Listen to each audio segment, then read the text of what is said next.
Okay, so you can see my screen, right? We'll get started.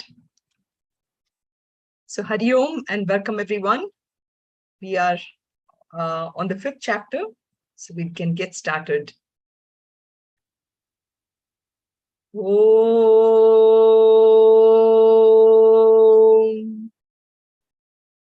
Om. Om.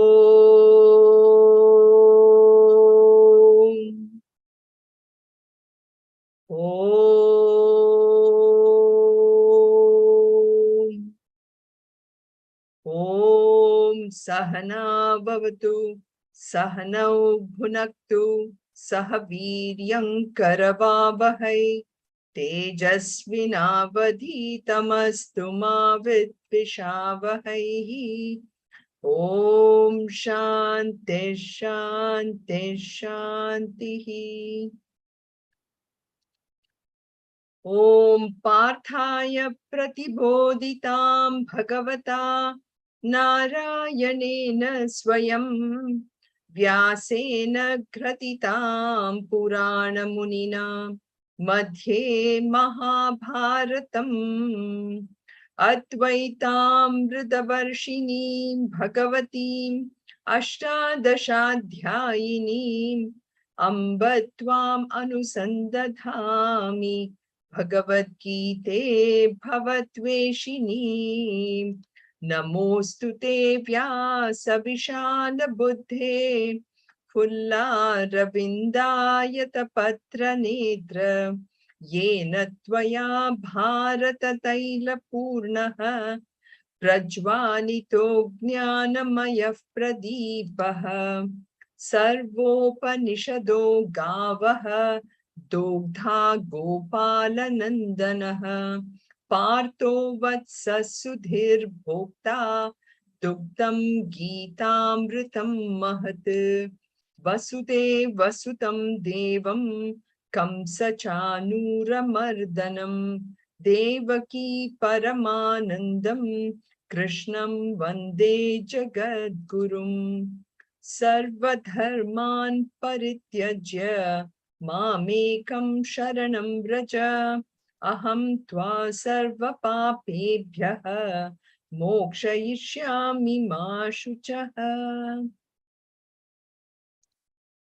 So we are on the 5th chapter, and as you know, this chapter, essentially talks about starting with the two paths that we have towards reaching our final goal.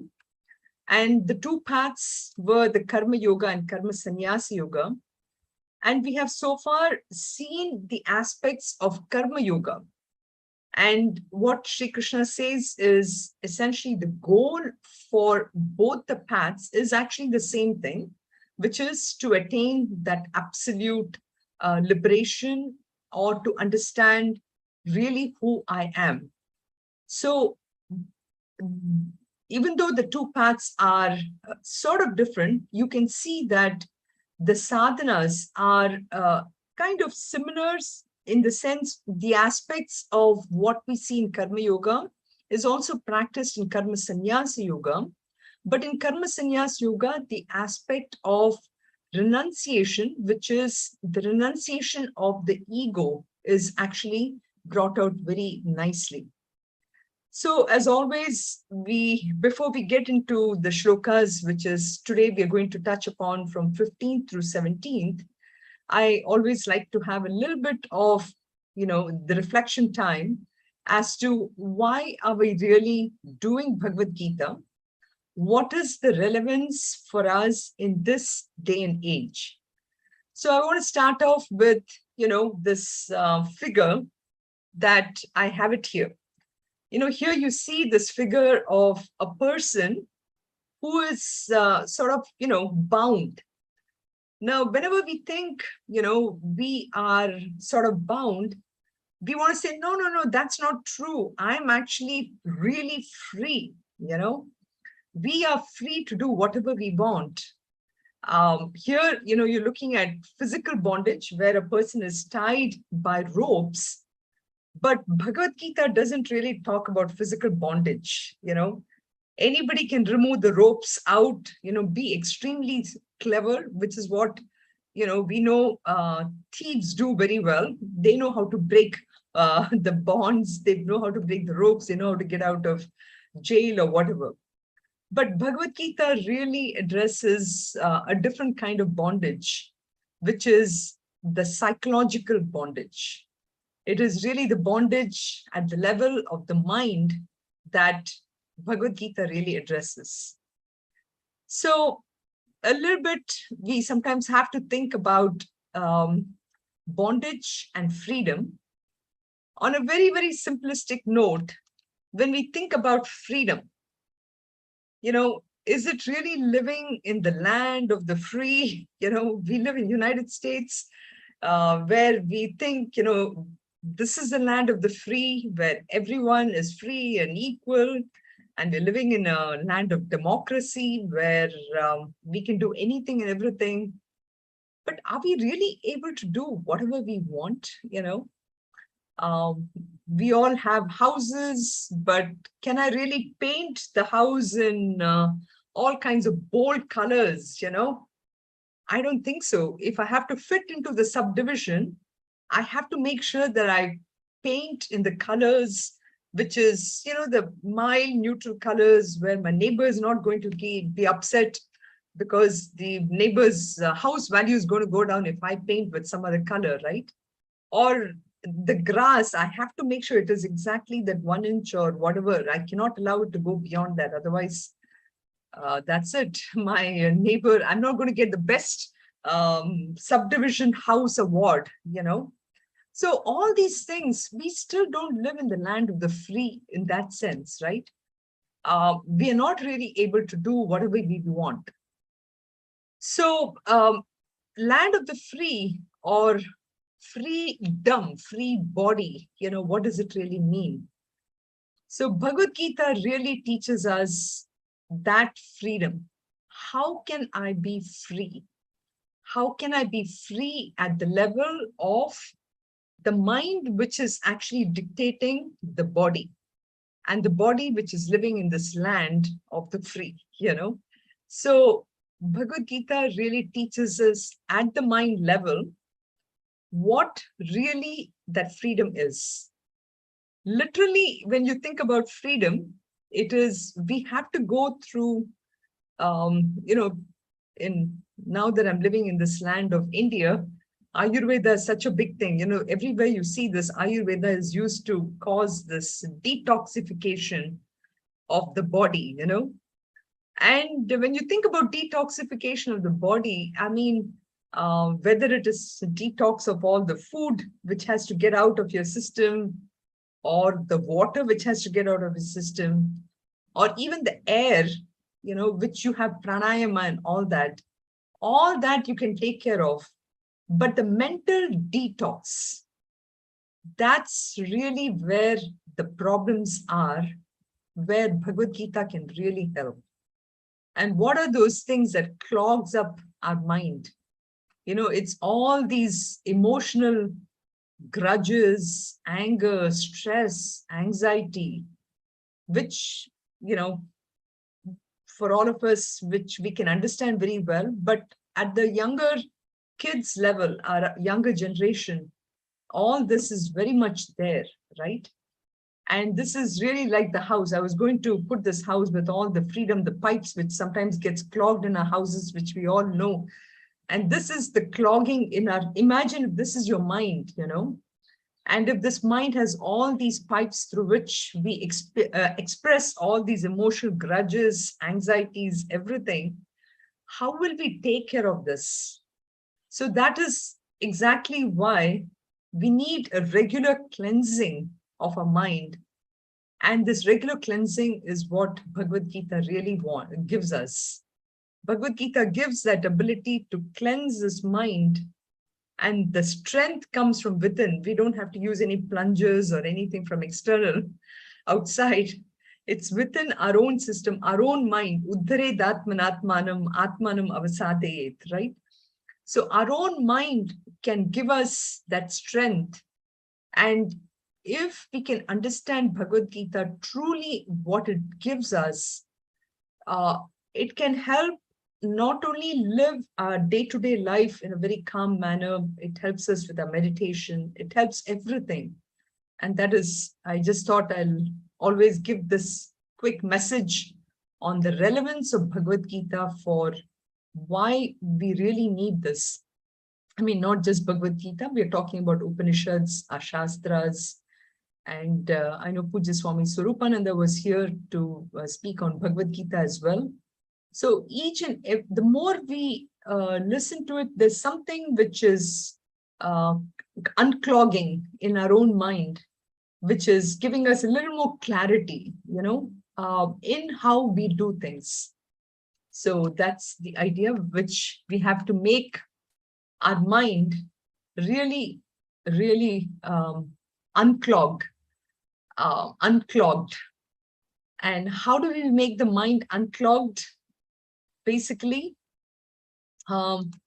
we had talked about last time, which is really free from any kind of attachment. I mean, that's why I like this example of the house that I gave, which is each of these pipes, if you think about it, they get clogged with dirt or, whatever the thing which gets clogged in all our house pipes. What is it that clogs in our mind? The channels through which we see the world. It's actually all these attachments. Not the physical attachments which we have to our children, everything, all that will be there, but the psychological bondage, that is the aspect which we really need to work on. And that psychological bondage, constantly to recognize what is that bondage, what is it, how can I really unclog that psychological bondage, which is nothing but these attachments. So in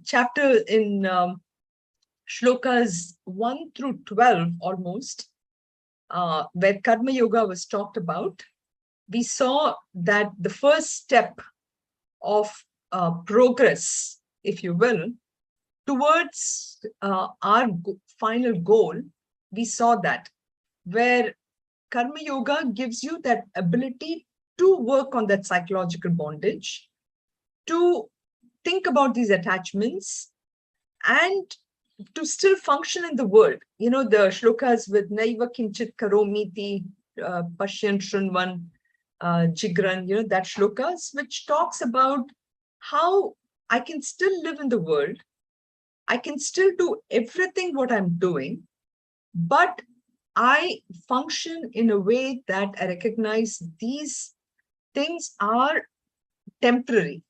Everything that I'm interacting with is nothing but is not going to be there tomorrow. The only thing that is real is that absolute consciousness, abhadyatvam satyatvam. That is the meaning, that which is real in all three periods of time. That is the one which I have to recognize. That is who I am.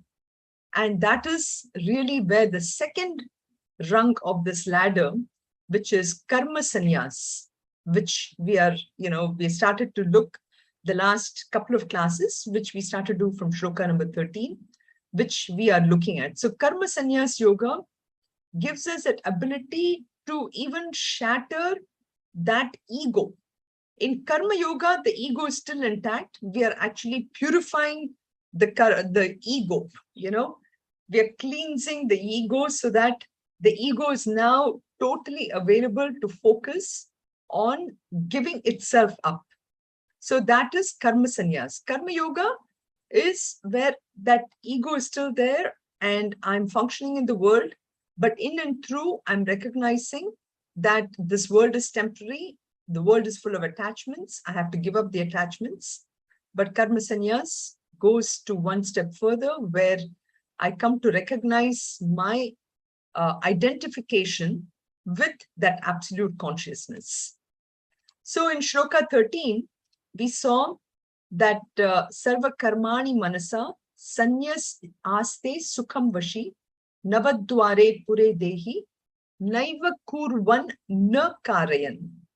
So that ego, which, is now, we are seeing that is as I move to the karma sannyas, I recognize that I am really not that ego.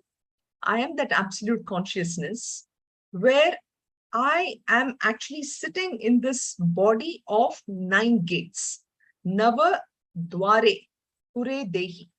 So this, he sits in this 9 gates, and in and through all this, you see that the person or this absolute, this consciousness, or in this case, we are looking at how the progress is from karma yoga to karma sannyas, where it is the next aspect of sadhana, where think about this person who is going to the next level is now mentally renouncing all actions totally at the mind level. Again, I talked about psychological bondage. So at the mind level, the person is able to renounce all the actions, and by doing so is completely living happily. Aste sukham vashi. The person living in such a body, Navadwari, and at that aspect, the person recognizes na eva kurvan na karayan. The person recognizes that he or she is really not doing everything. Things are happening by itself.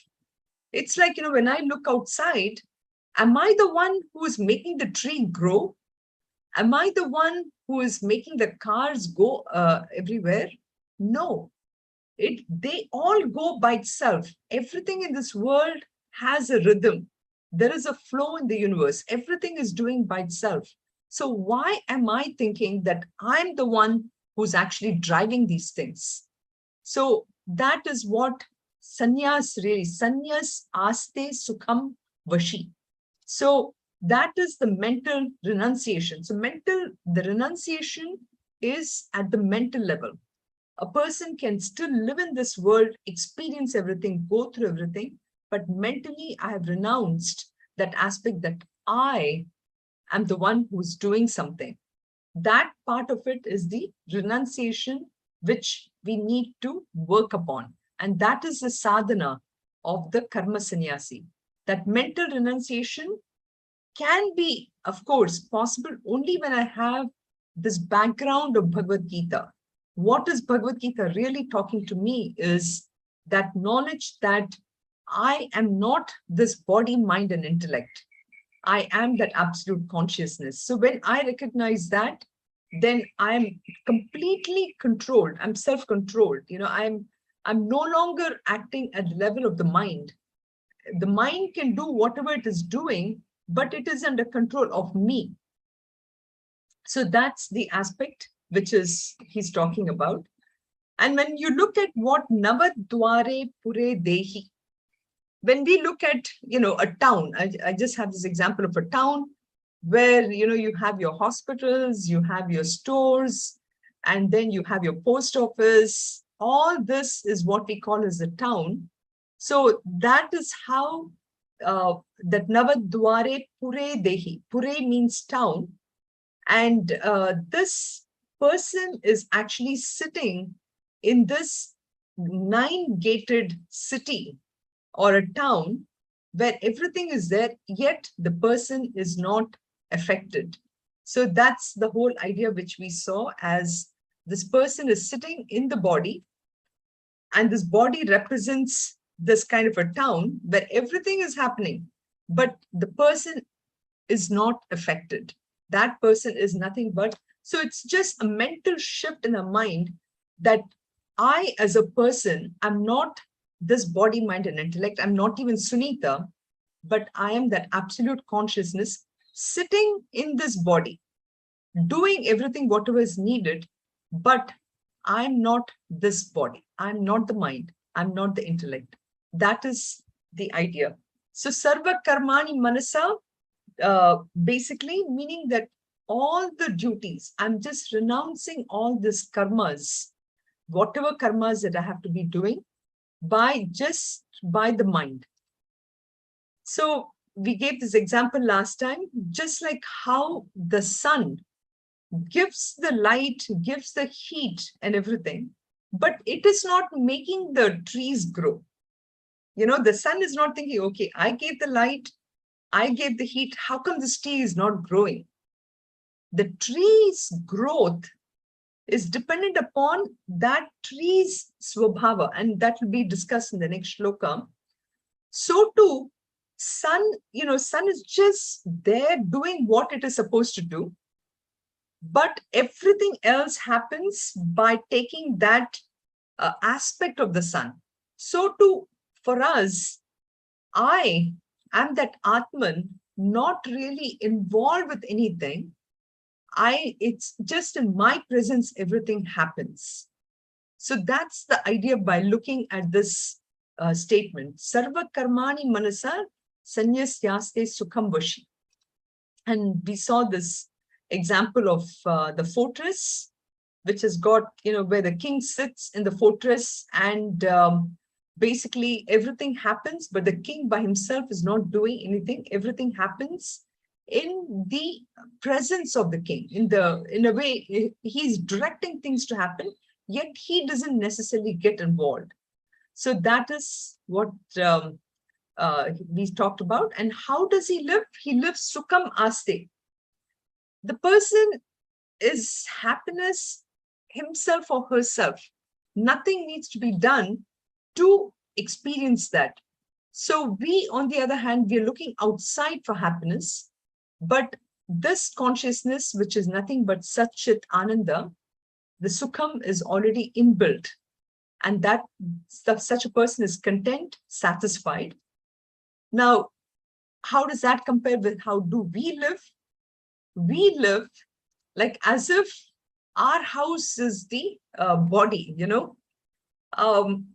Simple example, when I'm living in a house, I can feel that, the sofa which is behind me, the refrigerator, all this is not really me, right? I can understand that. But yet, when I leave the house, I worry about, oh my God, did I lock the house? Did I do this? I carry the house with me, correct? Yet I know I'm not the house. So compare that to the body, okay? So the body is nothing but this house. But we are so much more attached to this body, and we live as a body, we live as a mind, we live as intellect, right? So what Bhagavan Shankaracharya in his Bhashya, he talks about how that a sannyasi recognizes that this body of his or hers is like the house. He knows he has to take care of the house and everything, but he or she is not the house. But on the other hand, we as Ajnanis, we live as if the body is a house, and we get completely involved with fulfilling all the desires, whatever is needed. And our entire time and effort is gone only in this idea of that this world is where my whole happiness lies. And whereas a sannyasi recognizes that she or he is the happiness, and they don't have to necessarily look outside. So that was the whole theme of shloka number 13. So then in shloka 14, the question might arise, then who is really doing all this?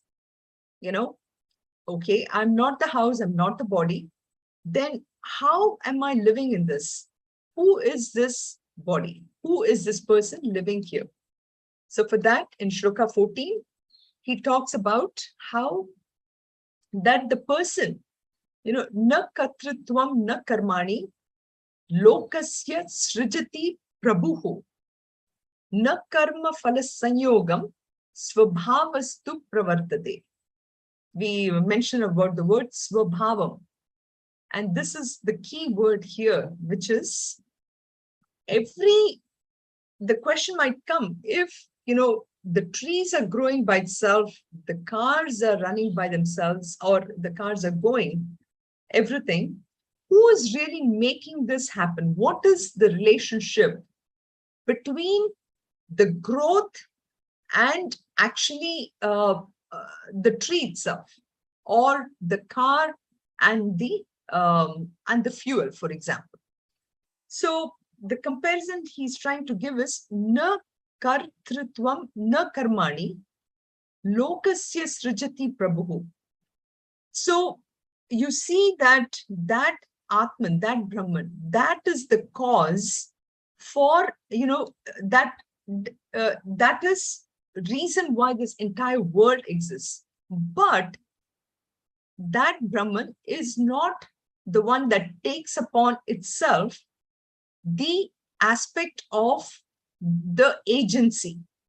It is not it is not saying that, okay, I am doing this or I'm doing that. That's the agency, not the actual action, not the actual act of doing something. That all belongs to the nature. So for example, if you look at the tree, right, what makes the tree grow is probably that aspect of the sun and the heat or whatever. But the sun and the heat doesn't really say that that is making the tree grow. That inbuilt aspect of the tree makes the tree grow. So for us too, what is it that is making us do things? It is really the vasanas, right? So the vasanas is the one that drives the body, the mind, and the intellect to act. What gives that fuel for the vasanas to do it? It is that absolute consciousness. So that is what he's trying to show. Svabhavaha. Svabhavaha is a very important part of it, is that Atma by itself does not do anything, but it is the nature of the things that makes it happen. And the simple example that in Vedanta, which is always given, is this, some of you might be already familiar with, which is the crystal and the blue color. What is that? So imagine if you have this colorless crystal, okay? Now, this colorless crystal, when you have either a red flower, typically the thing which is given is a red color, red flower, or in this case, I have actually a blue flower. When you have a blue flower next to it, next to the crystal, what happens? It basically gives the crystal a blue color, right? So you have now really a blue color crystal. So this is how we say that the crystal, is actually nothing but colorless, but the blue color is really from the blue flower here. So this is why we find that the consciousness, just by being in the proximity of a material, gives you that ability to be what it is. So that is the svabhavastu pravartate, which is Atma by itself doesn't do anything itself, but in its proximity, everything happens. If Atma wasn't there, there would be really nothing in this world at all. So for example, even our eyes are able to see because of that consciousness.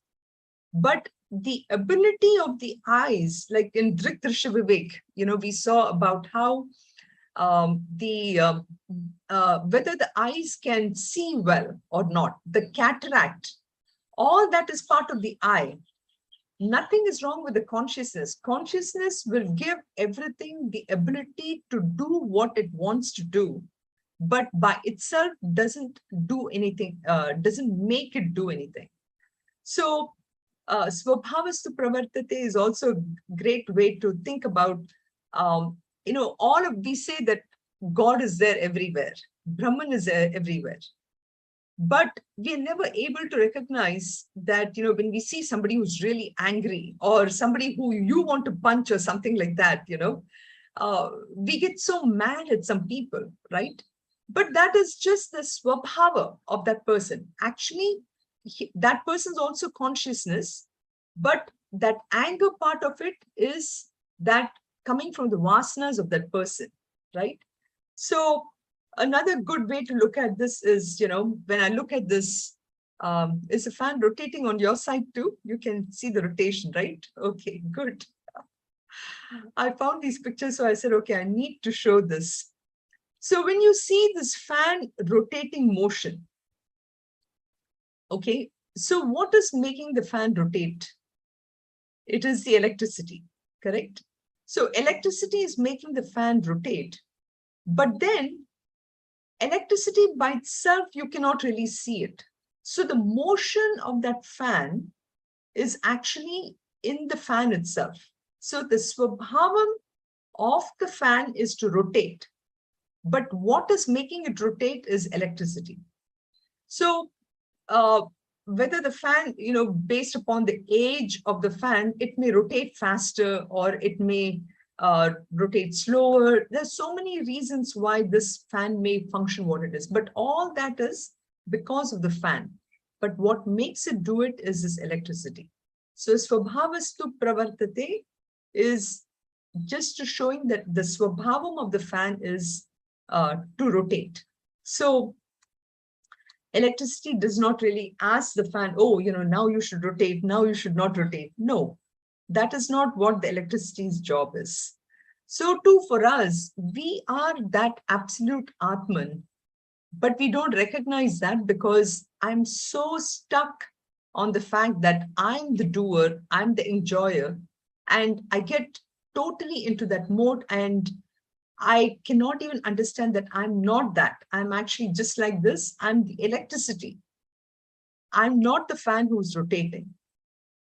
And another one, because I know it's late in the night for you, to give you another, the electricity bulb also.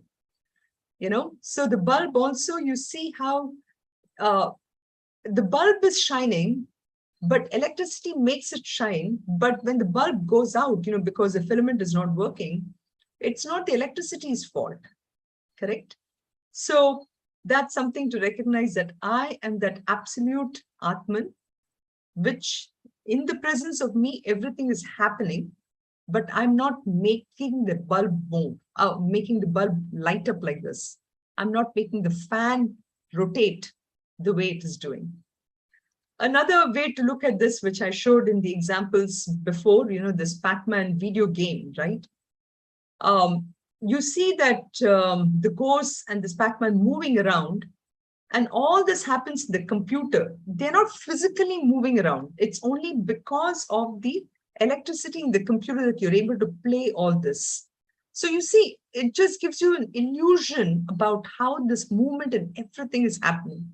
And we get so caught up in it, whether it's the Pac-Man video game, or when I look at maybe even if we get so caught up in, say, the Netflix movies.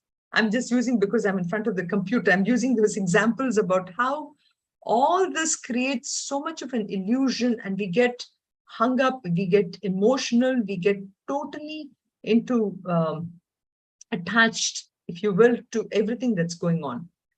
But I have to constantly remind myself, I'm not this game. I'm not everything that this body is doing. I'm not all that the emotional attachments that my mind is going through. I'm actually I'm beyond all this.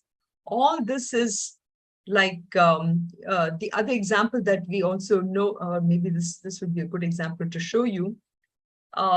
This is actually an example from a Disney World, roller coaster ride. At the end of the day, I'm just sitting here, and in the back of me, all these images are moving around. And I think, I'm going up and down. Everything in my mind, I'm able to create that aspect of it because of the way the world is moving around me, right?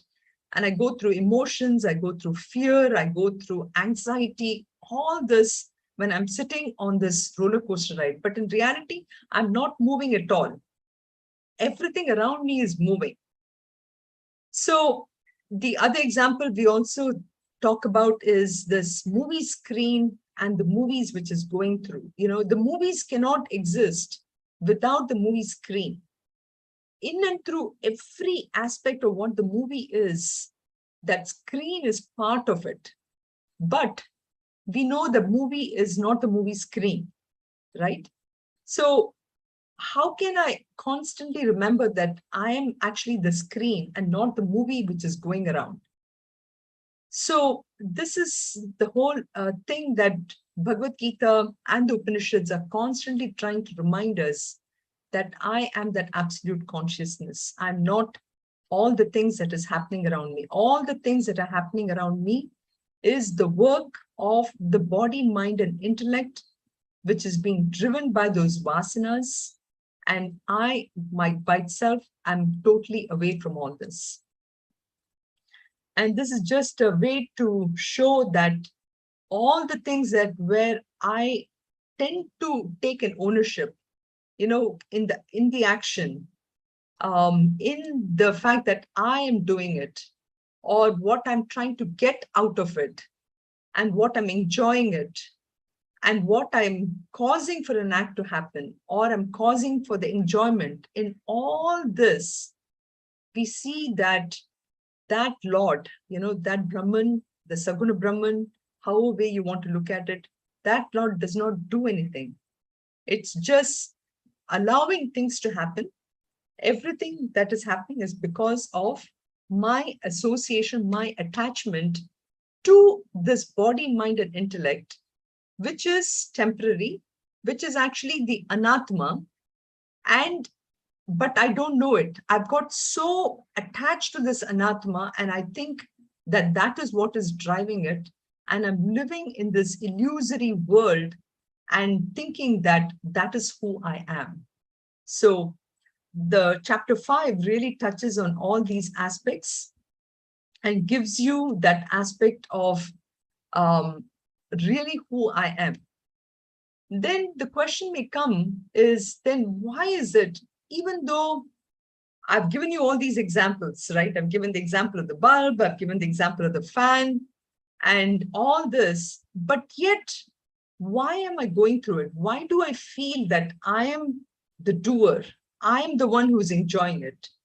All this, what is the reason for this whole thing? So for that, in Shloka 15, he says, Nadatte kasyachit papam, Nadatte kasyachit papam, na chaiva sukrutam vibhuhu, na chaiva sukrutam vibhuhu, ajnanena vritam jnanam, ajnanena vritam jnanam, tena muhyanti jantavaha, tena muhyanti jantavaha.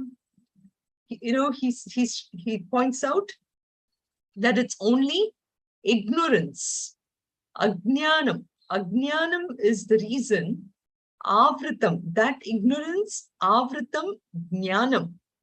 So on one hand, I have Bhagavad Gita, which is telling me that I am not this body, mind, and intellect.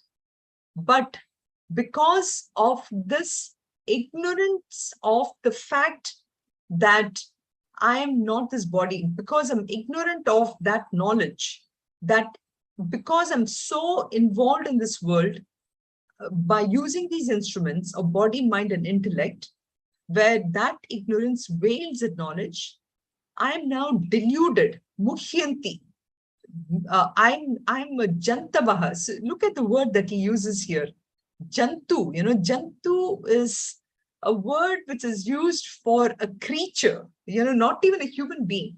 He says, we are like the creatures, we're roaming around and we are so deluded by so much by the thought that I'm this body, mind, and intellect. But he says, na adate kasyachit papam na sukrutam vibhuhu. But I am that actually that eternal essence, vibhuhu, where vibhuhu, which is the word vibhu means I'm all pervading. I am that infinite aspect of consciousness. I'm all pervading, but I think that I'm this Jantavaha. When I consider that I am that eternal essence, at that point in time, whatever actions that I do, that absolute essence can never really be tainted. So it doesn't accept neither the demerits of anyone nor the merits. None of those things are really affecting that absolute essence at all.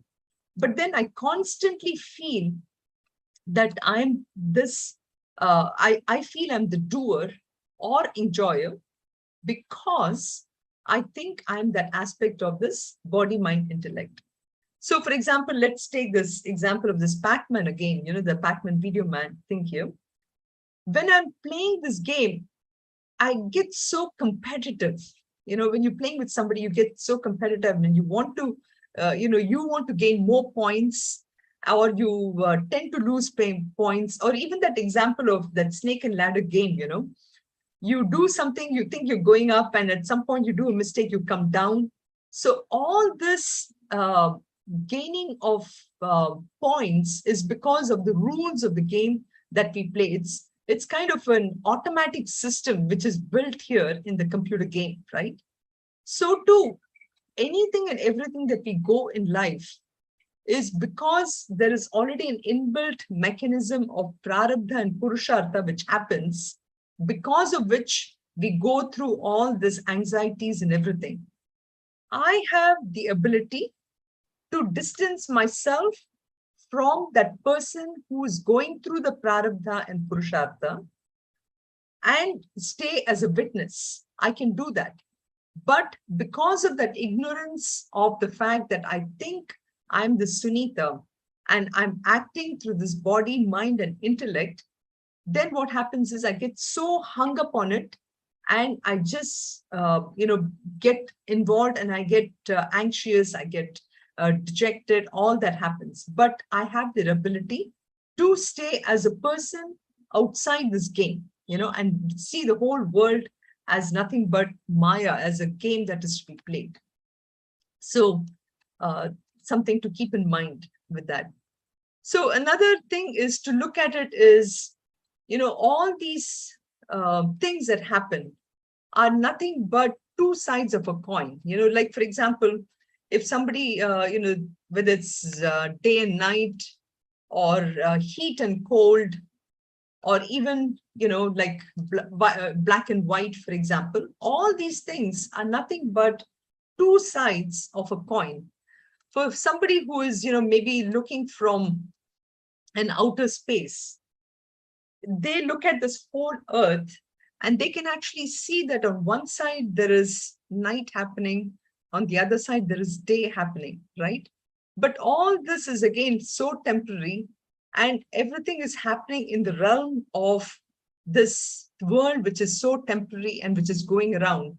But we, on the other hand, we get attached to all these dualities in life, and we feel that, something, that, and we react to it like as if we are part of the whole thing. But in reality, somebody who's looking from up, like I remember this one quote by Edwin Aldrin, who is part of the first Apollo 11, I think, or one of the early Apollo missions to the moon. And when he was looking at it from there on the earth, and he was thinking, like, for example, if it's Michigan, here we look at Michigan versus Ohio game, and people get so hung up, that this game is, who's going to win this game and everything. But when you're looking from the top, you think that, why are people getting so hung up? You don't have to. All this is nothing but two sides of the same coin. So the same way, so consciousness by itself doesn't take on any of these points, the demerits or the merits. It remains untarnished. And I need to look at myself as that, look at this whole world that way, that everything is nothing but these dualities. And I need to just be a witness to the whole thing. So that's these questions, these shlokas are so meditative. It makes us that aspect of looking at the world that way. So moving on. So that's again, just wanted to put that shloka up. Nadate kasichit papam na chaiva sukritam vipuhu ajnane na vritam jnanam tena muhyanti jantavaha. Let's not be the jantavaha. and let's try to recognize the aspect of consciousness, who I am. And here this beautiful Nirvana Shatakam Shlokam, which talks about the same thing. Na punyam, na papam, na saukyam, na dukkham, na mantro, na tirtham, na vedo, na yajnaha. Aham bhojanam naiva bhojyam na bhokta. Chidananda rupaha shivoham shivoham. I, as consciousness, there is no virtue, no vice, no saukyam, no dukkham. I really don't need any mantras, no pilgrimage, no scriptures. I really don't need any experience itself, but I am that form of consciousness. I'm that eternal Shiva. So you see how in chapter 5 itself, such beautiful shlokas, talking about this aspect of Atma Tattva. And then in Shlokam 16, he talks about how that I'm actually free from even this ignorance of who I am.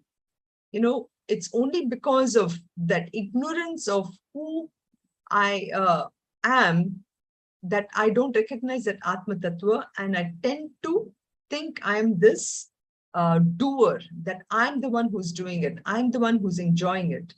So how do I put an end to all this? And that is said in this shloka here. Jnane tu tad jnanam. Jnane tu tad jnanam. Yesham nashitam atmanaha. Yesham nashitam atmanaha. Tesham adityavat jnanam. Tesham adityavat jnanam. Prakashayati tatparam. Prakashayati tatparam. Jnane natu tad jnanam. Yesham nashitam atmanaha. Tesham adityavat jnanam. Prakashayati tatparam. So he says, for those whose ignorance is destroyed by the knowledge of self, for such a person, just like the sun, Adityavat, knowledge reveals the supreme Brahman. So, jnanena, only through knowledge, for that tat, the tat referring to that supreme Brahman. So, jnanena tu tat ajnanam. So, only ignorance can, knowledge is the only thing that can destroy that ignorance. Yesham. So, in the previous shloka, he referred to people as jantavaha, who are deluded because of that ignorance. And here he's saying that ignorance can be destroyed. For that yesham, those who have destroyed that, that ignorance, atmanaha, for them, tesham, just like the sun, that jnanam can illumine their own individual essence. So he compares that dispelling of that ignorance, he compares that removal of ignorance to how the light of the sun can remove all the clouds of ignorance. So, and how it's the darkness that hides the sun. But here we have that Aditya, which can illumine that thing. So he's emphasizing about how ultimately it is that knowledge. Just like how we say in US, location. A house can get sold only by where it is located, right? So here, ultimately, we can do all rituals, we can do everything, but if it is not backed by that knowledge, we can never ever recognize our true self. We can ever reach that moksha. So that is the idea behind how he's saying that jnanena tu tad jnanam yesham nashitam atmanaha tesham adityavat jnanam prakashayati tatparam. It's only that akhandakara vritti, we say. Akhandakara vritti, that aspect, that thought of that I am that jnanam, I am that absolute knowledge or absolute Brahman, that's the only thing that can destroy the ajnanam, which is the ignorance. So it's just like the candle in the sun, just we are constantly burning the small candles to get the light, where that sun itself is there everywhere, right? So just like how that Adityavat, can destroy the even, or can overpower that small candle thing, so too we have that Brahman which can take care of this temporary removal of, can remove all this aspect of dualities which we see in nature. So all this happens only when the knowledge gives us that viveka to recognize what is really day and night.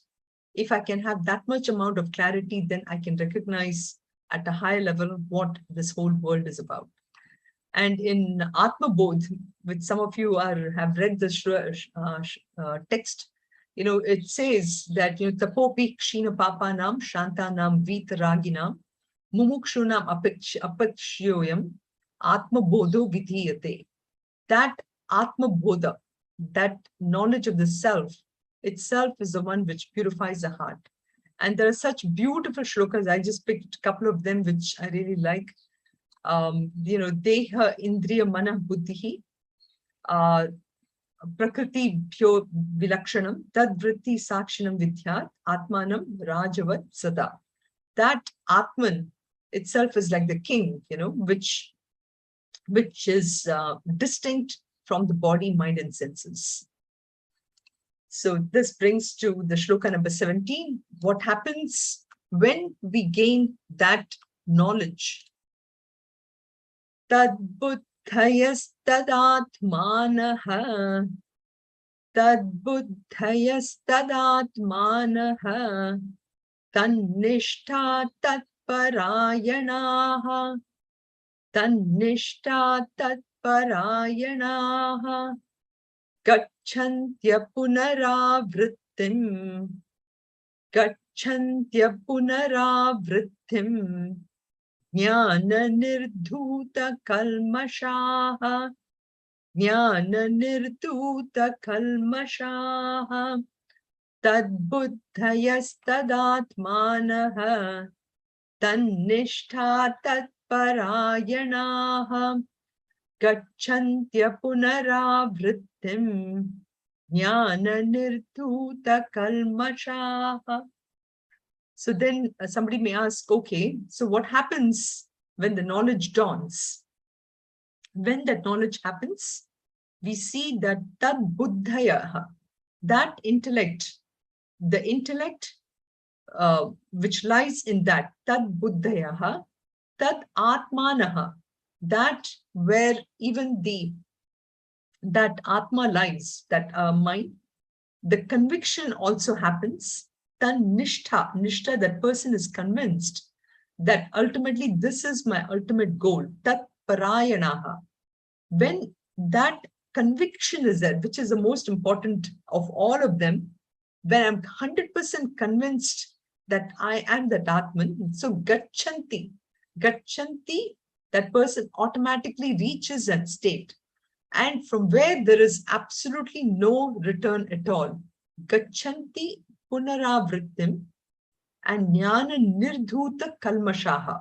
So that knowledge by itself removes all that sin. And that is why I had that here also. Tapo bhikshina papana. The only thing that destroys all that kshina is that ultimate knowledge, atma bodham. So kalmashaha. So tad buddhaya sadatmanam tannishta parayanaha. So gachanti punaravritim jnana nirdhuta kalmashaha. So that is the ultimate knowledge, which, and again another shloka from Atma Bodhya.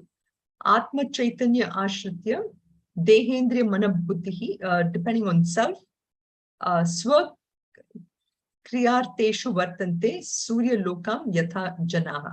So just like sunlight and brings the activity, you see the self is the one which makes everything move forward. So ultimately, what is a tat? We have, so this being the shloka here, which brings a sort of a culmination. So we see that the word Atman now has been described from 13 to 17 here. So in 30, that Dehi, which is that Navadware Pure Dehi, that essence. Dehi is one word which is mentioned, Vashi, again in the same shloka, where we see that Atman in association with the senses. And then Prabhuhu in 14, where he talks about as a witness, Vibhuhu as the all-pervading, Tat Param, again in 16, then Tat, where we saw here in this verse here, as Tat Buddhayaha, where you have the absorption of the intellect, Tad Atmanaha, seeing how it reflects, how it is related to the mind and clearing any doubts, etc. Tan Nishtaha, where you see that this is the another the sadhana, where you have Shravanam in the previous one, then you have the Nidhi Dhyasanam, Nishta, having established. It's only in meditation, which is the ultimate form, which is called as Nidhi Dhyasanam. You see that the completely all the doubts have been removed, and one is able to establish oneself, one abides oneself as that absolute Atman. Tat Parayanaha, having recognized as supreme goal, which is the final stage. Apunaha Avritam. There is no way such a person is going to come back. And Jnana Prapti, here Nirvikalpa is seen from the positive end of that. So marking the end of leading to that self-knowledge. So even up to chapter 5, if one can understand this, you can see how the goal can be reached. And each one of these shlokas are so meditative and can be used really so effectively in understanding our who I am and what my goal is. So with that, we'll stop. And if you have any questions on this karma sannyas and how it relates, you can send me a WhatsApp and we can discuss it next week. Sarve bhavantu sukhinah, sarve santu niramayaha, sarve bhadrani pashyantu, ma kaschid dukkha bhag bhavet. Om Shanti Shanti Shanti. Om Purnamadav Purnamidam Purnat Purnamudachyate Purnasya Purnamadaya Purnameva Vashishyate. Om Shanti Shanti Shanti. Harihi Om Shri Gurubhyo Namaha. Harihi Om. Hari Om, everyone. Thank you. Thank you, Hari Om. Hari Om, Meena. Hari Om, Sunitha, thank you. You should record. You should stop the recording. Oh, yes. Thank you for saying that. Let me